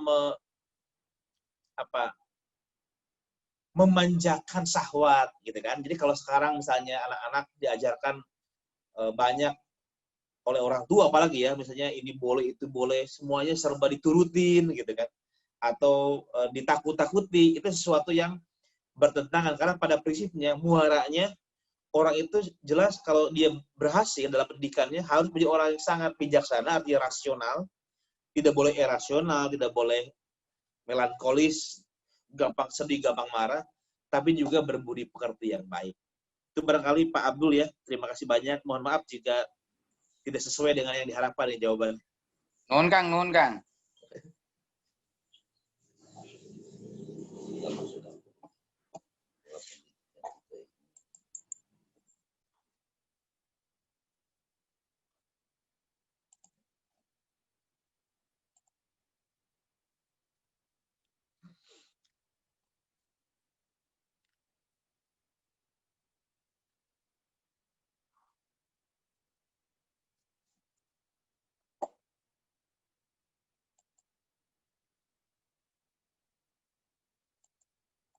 Teh Neni, sudah bisa masuk lagi? Cek Kang Nehem. Bisa dah. Suara saya ada nggak, Kang Iqbal? Ada. Oke, barusan ada trouble, jadi keluar left dulu. Baik, Bapak Ibu, selanjutnya saya persilahkan lagi kepada Bapak Ibu, barangkali ada yang mau ingin berdiskusi dengan Kang Iqbal. Kapan-kapan main ke perpusnya Kang Iqbal, siap dengan senang hati ya Kang Iqbal. Di sini ada teman-teman saya nih dari para pegiat pemilu, ada yang dari Bawaslu, ada Bang Abdurrahman, kemudian ada Ibu Dewi, barangkali ada yang mau berdiskusi dengan atau dipersilahkan kepada Bapak Ibu yang mau menyampaikan pendapatnya. Ada lagi nggak?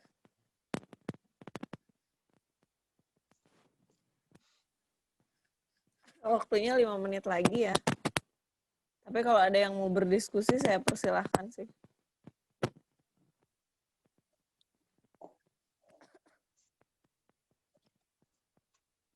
Jika memang tidak ada lagi yang mau berdiskusi, karena ini juga sudah di penghujung. Oh ya, ini ada nih dari Pak Holis. bagaimana cara membangun etika di kalangan ASN. Apalagi sekarang tuh Kang Iqbal menjelang Pilkada serentak 2020 ini secara otomatis netralitas aparatur sipil negara kelap kali banyak dilanggar ya oleh ASN. Dipersilahkan Kang untuk menanggapi. Baik, terima kasih. Pertanyaan yang menarik ya. Kalau berbicara ASN itu dalam rumusan teori negara modern itu adalah bagian dari birokrasi ya. Kalau kita mengacu pada teori birokrasi, harusnya ASN itu adalah bagian dari institusi negara yang mampu melampaui kepentingan-kepentingan partikular masyarakat privat ya, masyarakat gitu ya. Artinya kalau orang itu sudah menjadi bagian birokrasi, dia adalah pengawal rasionalitas publik ya. Jadi dia bekerja menurut etika birokrasi. Kalau birokrasi itu bekerja bukan untuk kepentingan privat tertentu, dirinya, keluarganya, kelompok sosialnya, organisasi itu kan privat ya. Jadi keluarga, ormas, partai, kebutuhan-kebutuhan dirinya itu kan urusan privat gitu. Kalau sudah bicara negara, dia diadakan melampaui yang privat itu gitu ya. Jadi harusnya dia sudah tidak lagi dipengaruhi oleh kepentingan kelompok tertentu, agama tertentu, etnis tertentu, kekuatan tertentu dalam masyarakat. Dia menjadi wasit yang adil gitu kan, menjadi fasilitator yang adil untuk bekerja melayani warga negara. Nah, yang jadi persoalan kan sekarang banyak ASN yang tidak bekerja sebagai dalam kultur etika birokrasi yang rasional seperti itu gitu kan. Banyak dipengaruhi misalnya ASN tapi aspirasinya, kehidupannya dipengaruhi oleh satu pandangan yang tidak sesuai dengan filosofi dari negara bangsa di mana dia bekerja gitu kan. Dia digaji oleh negara misalnya yang menghargai pluralitas, menghargai perbedaan pendapat, tapi dia sebagai ASN justru mempraktekkan diskriminasi kepada masyarakatnya. Itu kan jelas bertentangan ya dengan kewajiban sebagai ASN untuk berbuat adil pada semua warga negara, tapi yang bersangkutan malah berbuat diskriminatif gitu. Kemudian harusnya mementingkan kepentingan umum, ini mementingkan kepentingan sekelompok orang gitu. Jadi ada persoalan karena dalam proses rekrutmen dan pendidikan ASN kita tidak dilatih sedemikian rupa bahwa memang ASN yang muncul adalah ASN yang profesional ya. Profesional tadi dia berdiri di atas semua golongan gitu. Tapi justru sebaliknya sekarang itu bahkan untuk menjadi ASN itu terjadi semacam terjadi semacam kooptasi kekuatan privat terhadap penyelenggara negara gitu. Jadi entah itu partai politik, entah itu para pemodal, entah itu kekuatan organisasi keagamaan tertentu yang dengan berbagai jaringannya membantu anggota-anggota atau jaringan itu untuk masuk berbondong-bondong kepada berbagai lini di lembaga birokrasi. Nah, karena dalam prosesnya banyak berhutang kepada jaringan kepentingan tertentu, maka ketika yang bersangkutan sudah menjadi bagian dari aparatur negara, yang bersangkutan tidak bisa berdiri di atas dan untuk semua golongan, tapi dia berpikir dalam rangka keuntungan dan kepentingan keluarganya, kepentingan golongannya, dan yang memfasilitasi yang bersangkutan untuk menjadi duduk di posisi itu. Dan saya kira ini memang problem besar ya, karena ASN kita tidak mendapatkan pendidikan yang cukup untuk menjadi seorang aparatur negara dengan etika birokrasi yang ketat gitu. Jadi kalau kita lihat pendidikan kita kan rata-rata ASN itu direkrut misalnya rata-rata dari lulusan S1 ya, dari semua perguruan tinggi gitu. Tadi di perguruan tinggi kita itu juga cenderung diajarkan pengetahuan yang bersifat umum, pengetahuan khusus sesuai dengan bidangnya, kemudian tidak ada pendidikan yang mendorong yang bersangkutan itu memiliki satu kultur yang yang bisa menjadi pribadi yang adil, menjadi pribadi yang tahu kewajibannya dan menjalankan kewajibannya. Jadi hanya lagi-lagi kognitif ya, basicnya kognitif. Makanya ketika dia masuk menjadi ASN, ikut prajabatan dan lain sebagainya, dapat pelatihan, tapi ya pada prakteknya lagi-lagi karakternya sebagai orang yang seharusnya berada di atas untuk semua golongan itu tidak terjadi ya. Jadi infiltrasi kepentingan privat, entah itu agama, entah itu kepentingan bisnis, organisasi, begitu kuat mempengaruhi, termasuk pandangan keagamaan pribadi orang yang bersangkutan mempengaruhi pada bagaimana dia bekerja gitu. Ini sangat disayangkan karena birokrasi itu adalah buah dari negara modern. Harusnya caranya bersikap, bekerja sesuai dengan semata-mata prinsip rasionalitas. Gitu. Nah ini kan yang terjadi justru tidak.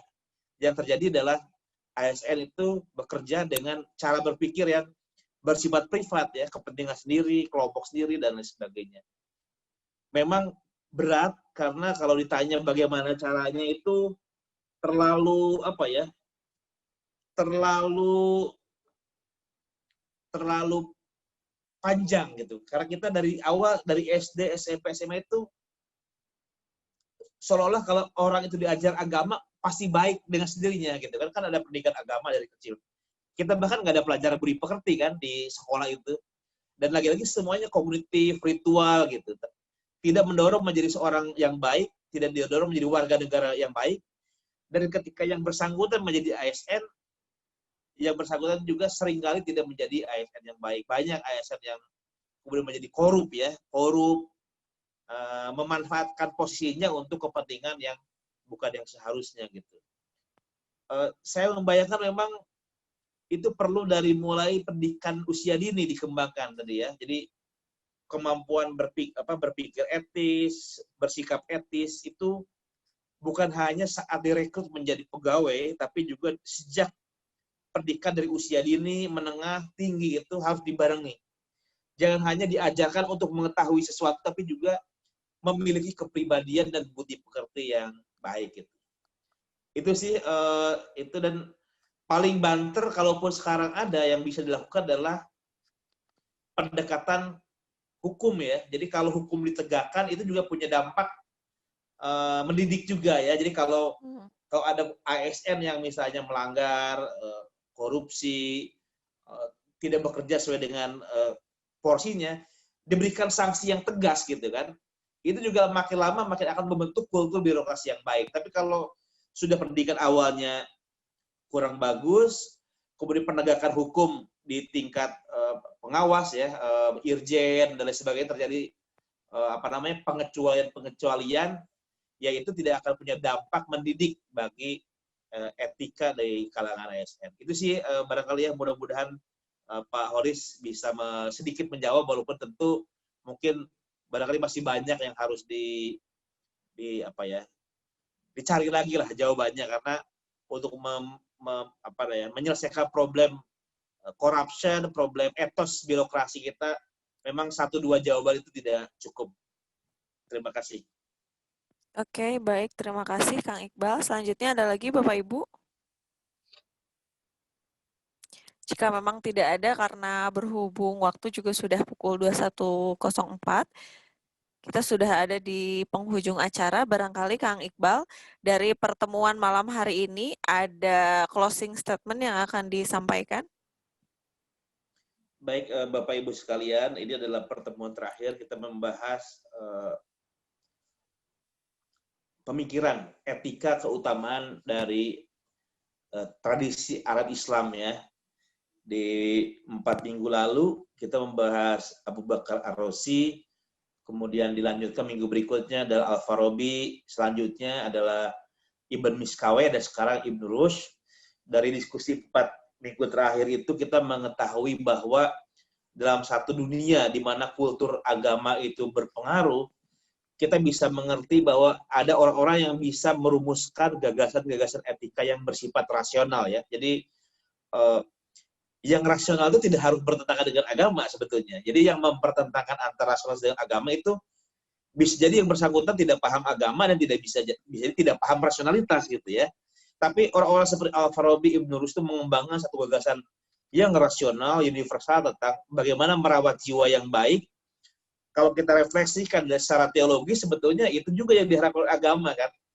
Caranya beda, tapi tujuannya sebetulnya sama. Makanya kita semua di Indonesia memang sepertinya patut kembali membaca hasanah filsafat klasik yang berbicara tentang bagaimana merawat jiwa agar jiwa itu berkembang secara optimal dan mencapai keutamanya. Terima kasih, Teneni.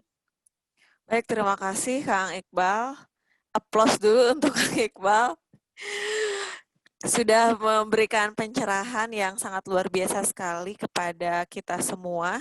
Dan tadi pesan Kang Iqbal dari seluruh ilmu yang pernah kita dapatkan memang semoga tidak hanya sekedar tahu ya, tapi yang paling penting adalah aktualisasi sehingga dapat menampilkan kebijaksanaan dan keadilan dalam kehidupan sehari-hari dan utamanya dalam diri sendiri. Dan menurut Ibnu Rushd, menawarkan pendidikan sebagai metode untuk mendorong pengembangan jiwa manusia yang diharapkan dapat membangun hard and soft skill serta pendekatan persuasif dan ungkapan-ungkapan emotif gitu ya, dan ini bisa diajarkan sedini mungkin gitu ya kepada anak-anak kita, dan semoga ini juga menjadi bagian dari ikhtiar kita untuk menjadi pribadi yang semakin baik lagi.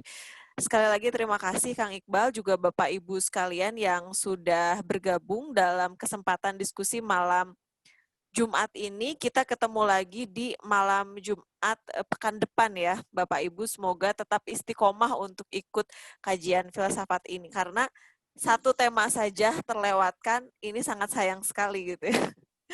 Baik, kita tutup acara diskusi ini dengan membacakan hamdalah bersama. Kenapa? Mungkin ada bocoran untuk isu-isu yang akan dibahas ke depan untuk memicu diskusinya lebih ramai lagi. Teman-teman bisa saling undang. Pak Iqbal.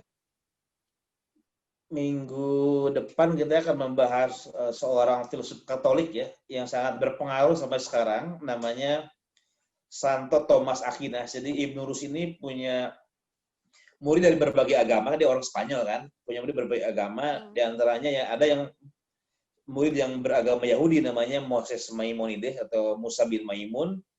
Nah, Musa bin Maimun berpengaruh kepada pemikiran Kristen abad pertengahan ya. Nah, di antara tokoh terbesar Kristen abad pertengahan adalah Santo Thomas Aquinas. Itu sangat terkenal gitu ya.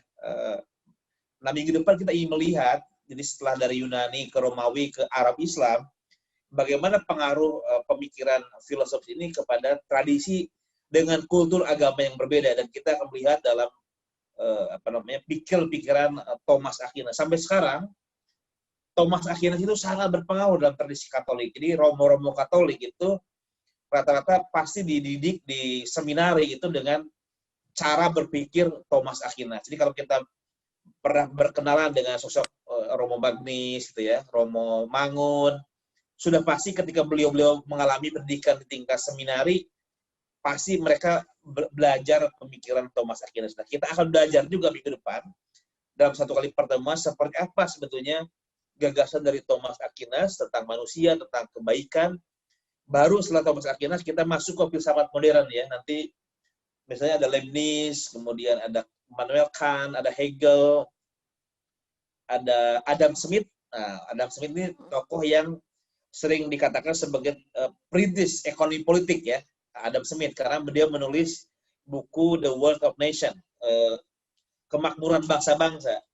Nah, orang banyak yang tidak tahu sebagai pencipta ilmu ekonomi yang bersangkutan ketika menulis buku itu bukan sebagai ekonom, tapi sebagai seorang dosen filsafat moral. Jadi dia menulis buku ekonomi dalam rangka posisinya sebagai seorang dosen filsafat etika. Nah, kita ingin diskusikan juga nanti pikiran etika dari Adam Smith itu dalam buku yang sangat terkenal, The Theory of Moral Sentiment ya. Bagaimana pikiran-pikiran yang melahirkan kapitalisme modern itu juga bertolak dari gagasan etikanya Adam Smith. Nanti ada Kant, ada Hegel, ada John Stuart Mill, kita bicara kebebasan, bicara demokrasi, hak warga negara, itu juga bagian dari pembicaraan tentang etika ya. Jadi memang kita akan melihat, kalau teman-teman yang biasa di dunia politik ya, aktivis demokrasi, mungkin akan lebih relevan diskusi tentang etika nanti di etika modern. Habermas juga, Kang.